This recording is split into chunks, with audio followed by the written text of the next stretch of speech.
Everyone keeps asking the same question right now. Is the stock market a bubble? Is it about to pop? Is this another repeat of the past where everything collapses overnight and regular people are left confused and unprepared? That question sounds reasonable, but it's also the wrong place to look. Because the most dangerous bubble in the world today isn't flashing red on stock charts, and it isn't screaming for attention on financial news. It's quieter than that. And that's exactly why it's growing. When people hear the word bubble, they imagine something obvious.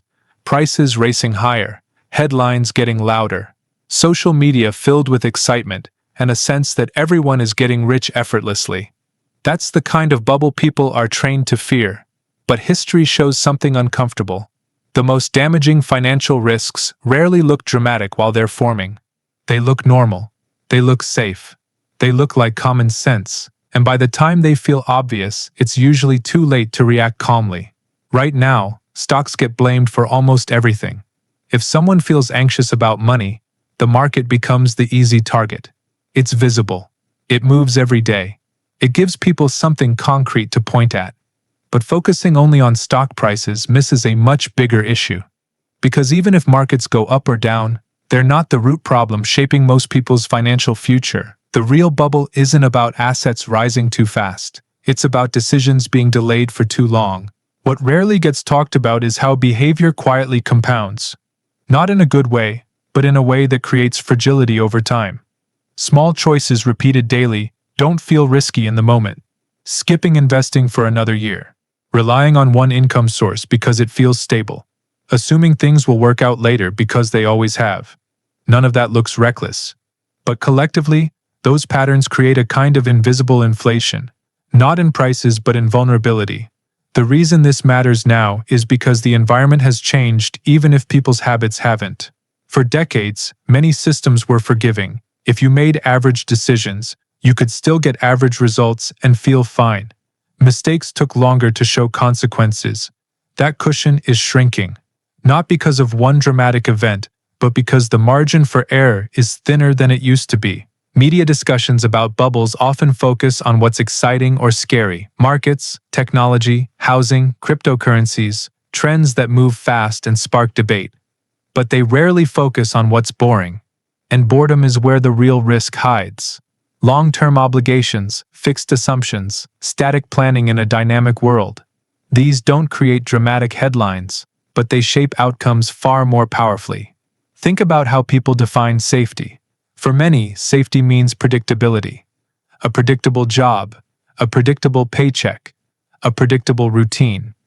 That sounds reasonable, but predictability can quietly become dependency. When someone builds their entire financial life around a single expected outcome, they aren't reducing risk, they're concentrating it. And concentrated risk is fragile, even if it feels calm on the surface.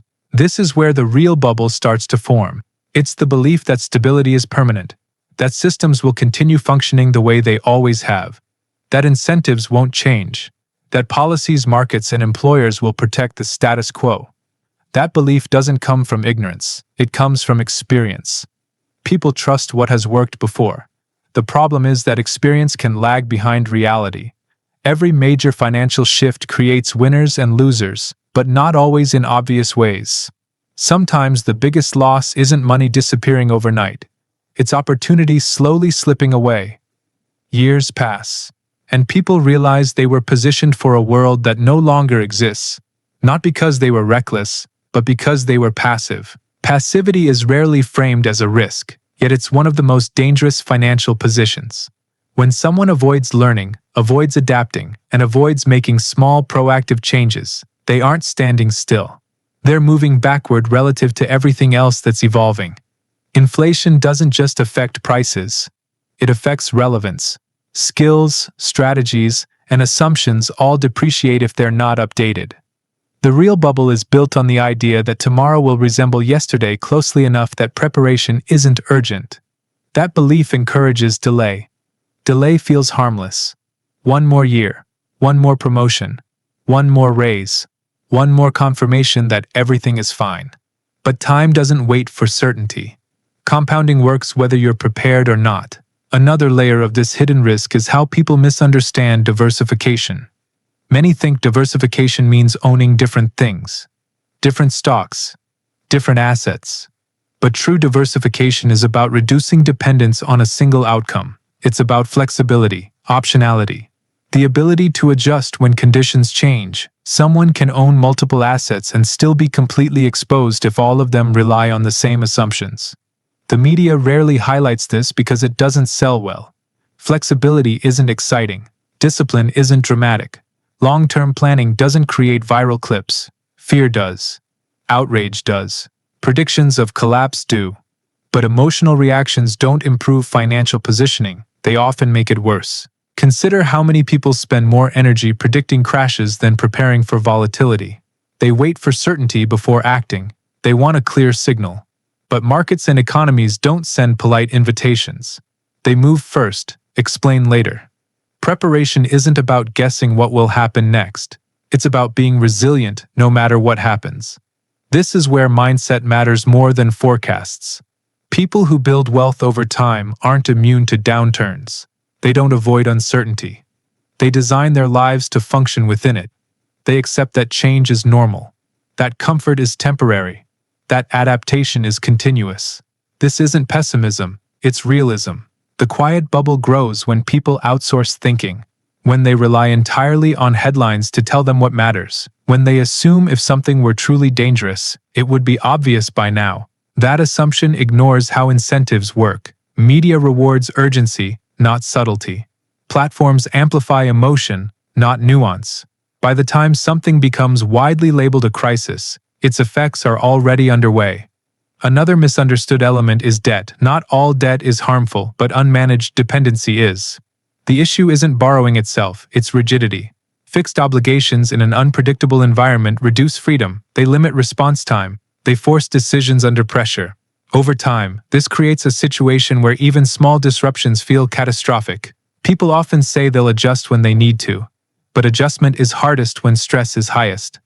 That's why preparation matters before urgency arrives.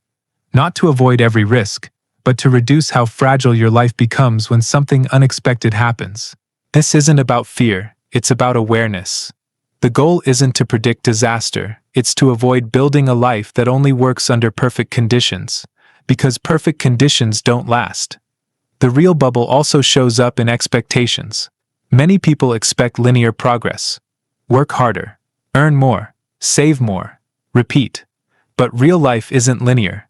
It moves in cycles, plateaus, sudden shifts. Those who expect smooth growth are often shocked by disruption. Those who expect volatility are less emotionally reactive and more strategically flexible. Education plays a role here, but not the kind people usually think of. Formal knowledge matters, but so does financial literacy rooted in behavior. Understanding opportunity cost, understanding delayed gratification, understanding that time is either working for you or against you depending on how you structure your decisions. When people chase certainty, they often sacrifice optionality. They lock themselves into narrow paths because those paths feel safe. But safety without flexibility can become a trap. The ability to pivot, learn, and adjust is far more valuable than perfectly predicting the future.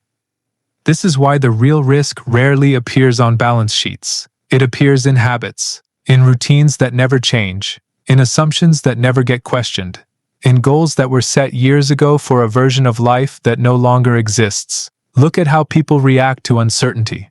Many freeze. They wait. They consume more information, hoping clarity will arrive. But clarity usually comes after action, not before. Those who move thoughtfully, even imperfectly, tend to learn faster than those who wait for ideal conditions. The bubble grows when people mistake familiarity for safety. Just because something feels normal doesn't mean it's low risk. Sometimes it means you've stopped paying attention. Familiar systems can still break, familiar patterns can still fail, familiar strategies can still become outdated. What makes this dangerous is that nothing forces immediate correction. You can stay in this bubble for years without obvious pain. That's why it expands quietly. But when pressure finally arrives, it doesn't give time to renegotiate past decisions. This is why long-term thinking matters more than short-term predictions. Long-term thinking doesn't mean ignoring current conditions. It means recognizing that the future rewards those who prepare early, not those who react late. Practical change doesn't require dramatic moves. It starts with small shifts, building buffers instead of maximizing consumption, investing consistently instead of waiting for perfect timing, learning continuously instead of assuming current skills will always be enough. These aren't flashy actions, but they're powerful. Another overlooked factor is how identity shapes financial decisions. People get attached to roles, titles, lifestyles. Once identity becomes rigid, change feels threatening.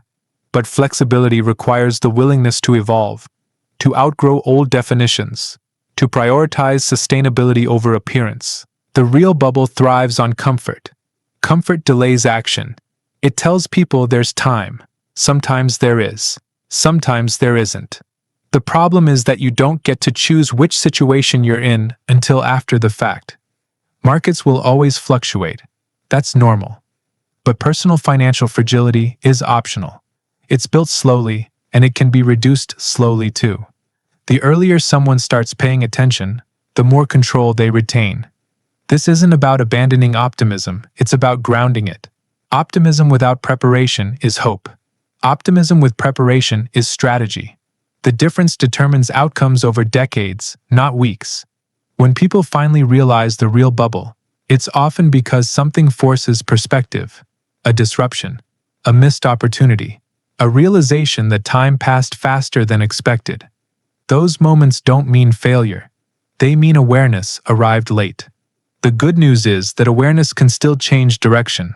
Financial trajectories aren't fixed, but they respond best to consistent action, not sudden panic.